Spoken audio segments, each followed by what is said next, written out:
Come, let us explore this dawn's meditation class and group practice, that we too could meditate like a Jedi.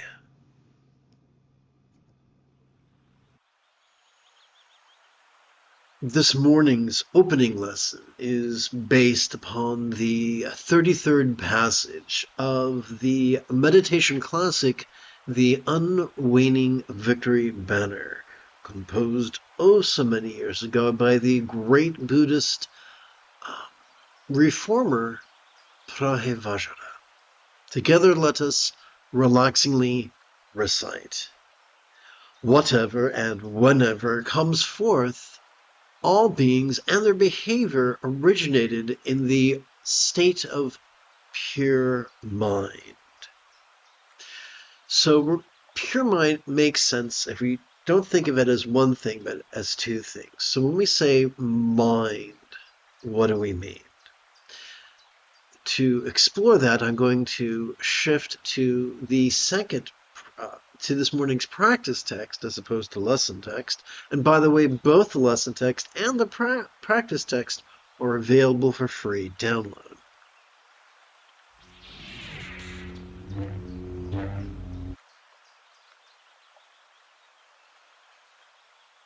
So I'm going to have to spend about 30 seconds reviewing basics.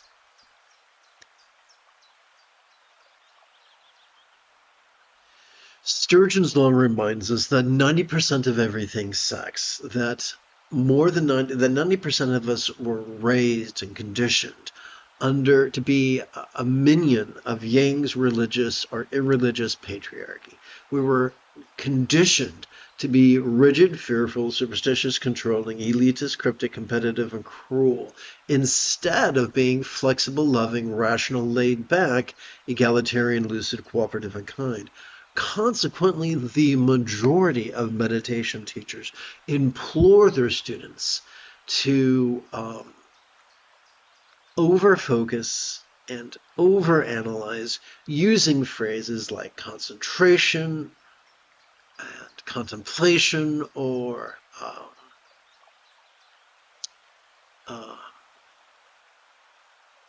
samatha and vipassana. However, overworking our medial and dorsolateral prefrontal cortex comes at a heavy price. It induces us to present with symptoms of depression as well as trigger our amygdala, which functions as the seat of anxiety and aggression. Fortunately, when we cooperate with our autonomic nervous system, which is located or centered in our spinal cord, it calms our amygdala and gently stimulates our anterior cingulate gyrus, which functions as the hub of our mirror neurons, the seat of empathy, that which transforms avarice into love and aversion into compassion. Pretty cool. So let's take a deeper dive into this whole cooperating with our autonomic nervous system thing. It's so important that the ancients nicknamed our autonomic nervous system our Buddha nature. So if focus and concentration are about indulging our rigid and controlling tendencies, then it should not surprise us that cooperating with our autonomic nervous system is about indulging our flexible and laid-back potential. To the point that every time we inhale, every time we feel our diaphragm pull down, we are wired to automatically access the middle part of our spinal cord, and which is wired to help us to notice in a very specific way, to help us to notice vulnerably, passively, viscerally, randomly, and fleetingly, to help us to notice all manner of phenomena, from the external to the internal, from the physical to the mental, from the pleasurable to the painful, from the interesting to the boring, from the glorious to the grotesque, without hiding our head in the sand, without choosing and without picking and choosing.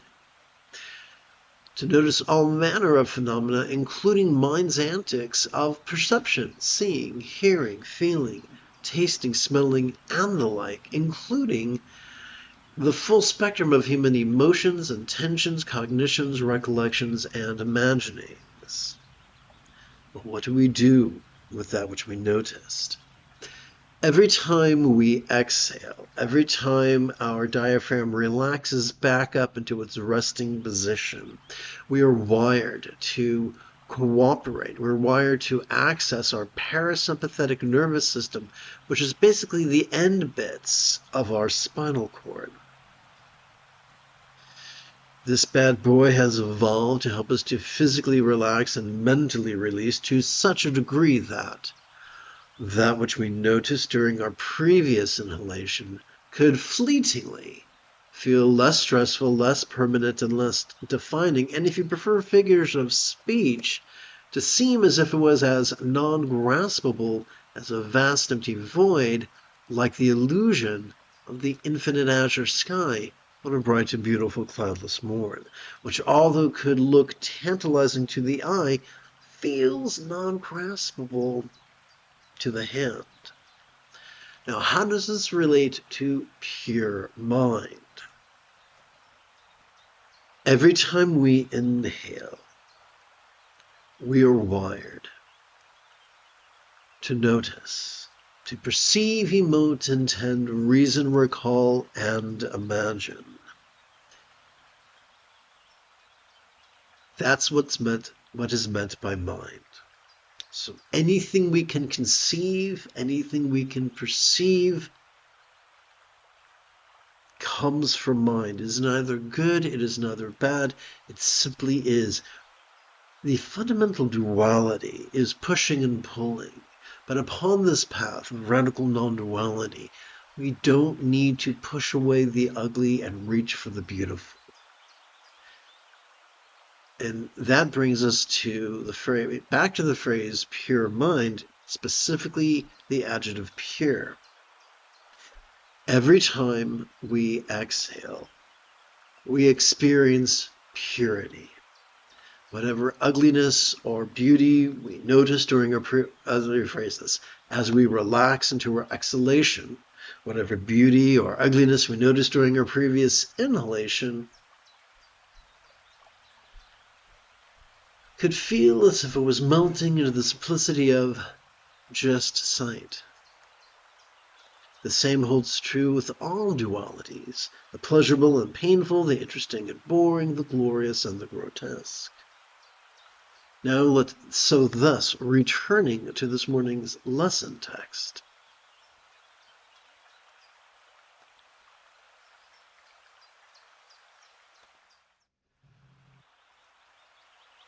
Whatever comes forth, whenever comes forth, whatever experience of the past, whatever memory we experience, whatever fantasy we experience, whatever projection we experience, whatever perception we experience, they are all come from the pure mind.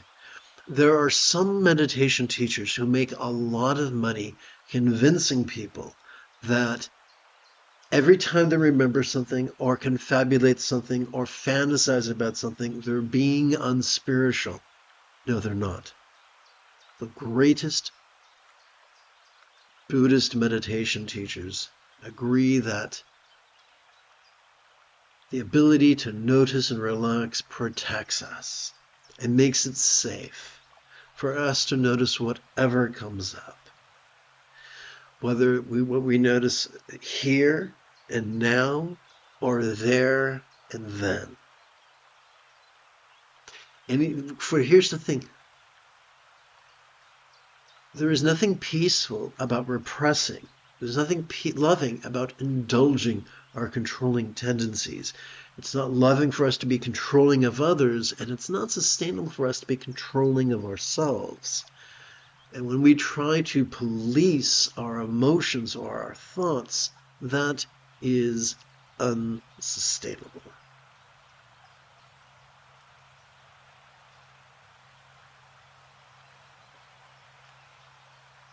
I live in the United States of America, and my country is currently, what's the word, devolving into fascism, or to a greater degree of fascism than we have experienced heretofore previously. And last week, or the week before, there was an assassination. And it's funny, the news was silent when children again were killed, were murdered uh, by a person with an assault weapon. And previously this year, when a handful of Democratic politicians were murdered, not only was there no outcry for public day of mourning, no, not only did the White House fail to lower its flags to half-mast, but multiple Democratic lawmakers and multiple Republican lawmakers and pundits rejoiced and mocked their murder. Contrast that with those same pundits and legislators demanding that everybody mourn a rhetoricist for him being killed. That's weird. That's really, really weird. And the great irony was that while they were policing people's words of mourning, they were ignoring the fact that their commander-in-chief was recorded on camera during an interview as being completely unbothered by it. This very matter of fact. The president was asked, how do you feel about the death of how are you handling the death of your friend, Charlie Kirk? And the president said, and I paraphrase, something along the lines of, oh, I'm doing okay. I'm doing okay. Hey, let me draw your attention to this great, wonderful thing we're building at the White House. And so there is this great contrast, this great hypocrisy, where those who are trying to police the emotions and the speech of others are ignoring the emotions and the speech of their so-called leader. In a police state, in a fascist state, people are forced to be inauthentic and non-spontaneous and utterly contrived with their emotions and utterances and deeds. This is poison. Anything that it pertains to patriarchy is poisonous. Rigidity, fear, superstition, controlling tendencies, being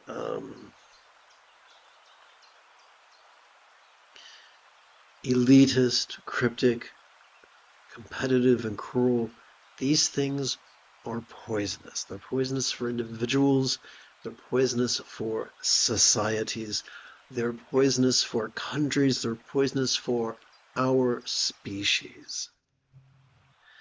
When we contrast the behavior of chimpanzees to bonobos, we see that the bonobos are pretty groovy, while the chimpanzees stomp and snort like psychotic bastards.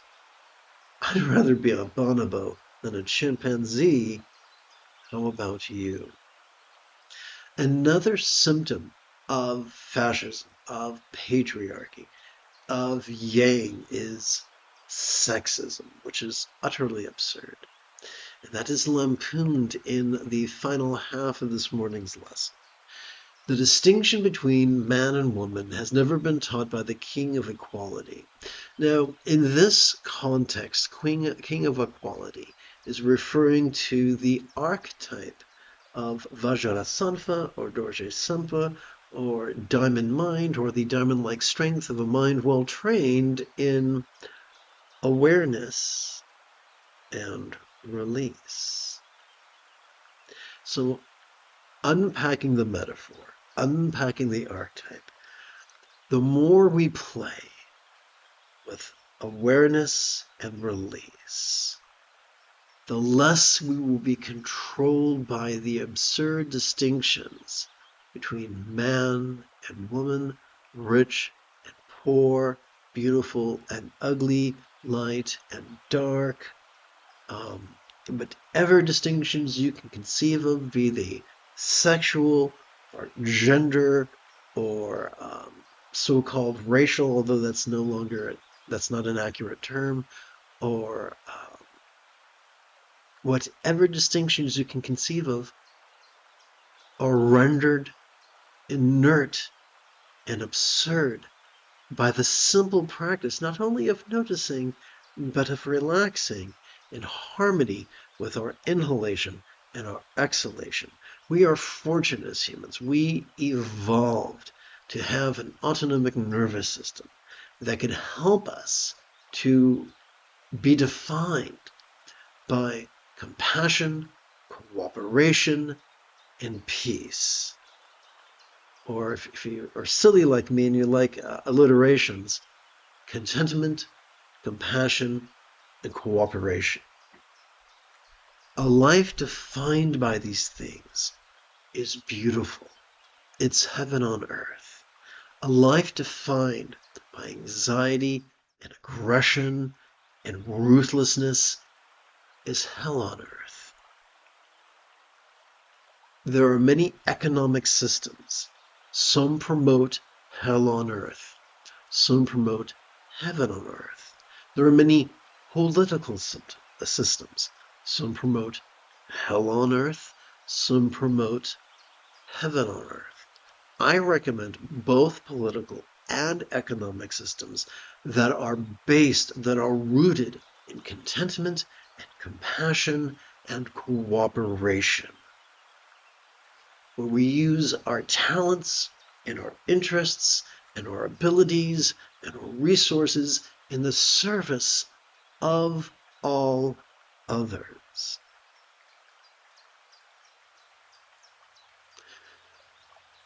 This concludes this morning's opening lesson. It's time for us to now shift gears. It is Obi-Wan Kenobi Wednesday morning. Come, let us meditate like a Jedi after approximately 30 seconds of housekeeping. This is the Dzogchen Semde Lama Jigme Gyatso of the Buddha Joy Meditation School.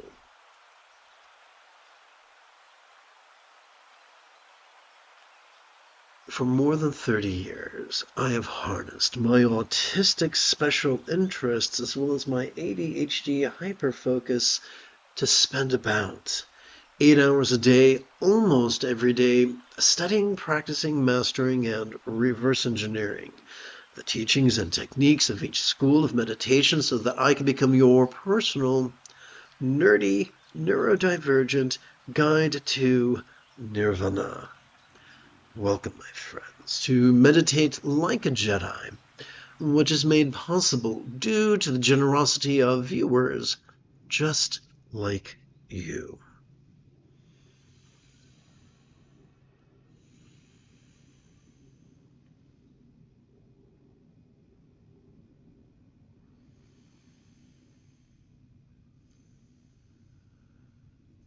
For the remainder of this morning's live stream,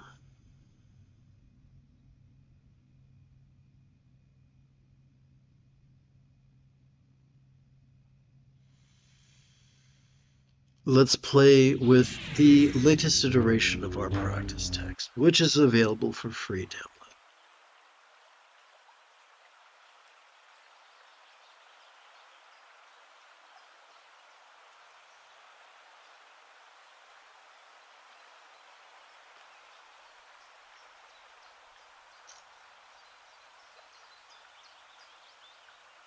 The most efficient way, well, okay, the most efficient way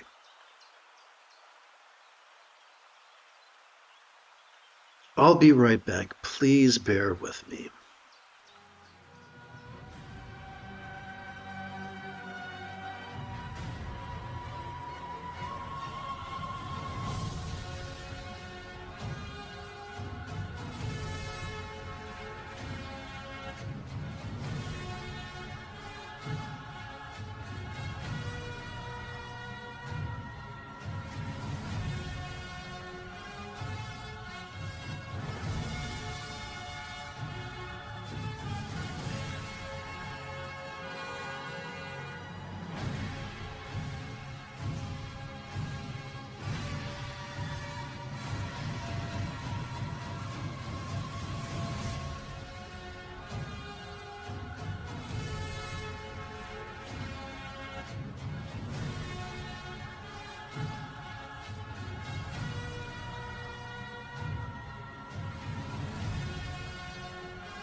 The most efficient way for us to keep track of our first collection of 144 inhalations is for us to rest the first knuckle at the base of our right index finger upon the tip of our left index finger, palms up in our lap.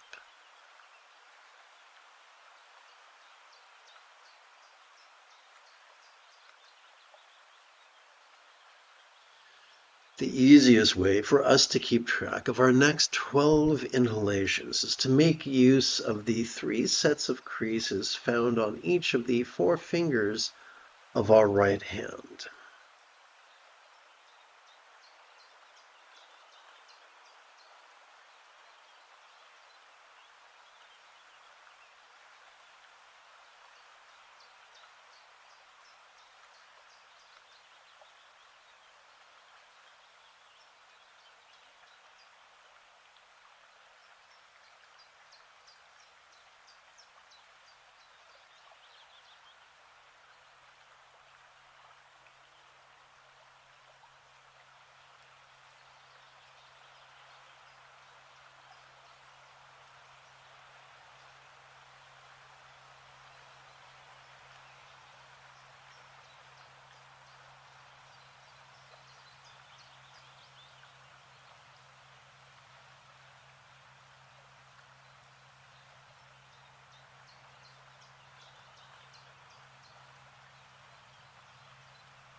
The easiest way for us to keep track of our next 12 sets of 12 inhalations each is for us to make use of the 3 sets of creases found upon each of the 4 fingers of our left hand.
The moment you have a specific question about Buddhist philosophy or meditation, do not hesitate to type your question in great detail in the chat window, for I tend to check for questions about every 5 minutes or so.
The moment you have a specific question about Buddhist meditation or philosophy, do not hesitate to type your question in great detail in the chat window, for I tend to check for questions about every 5 minutes or so.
You have taken your first step into a much larger world.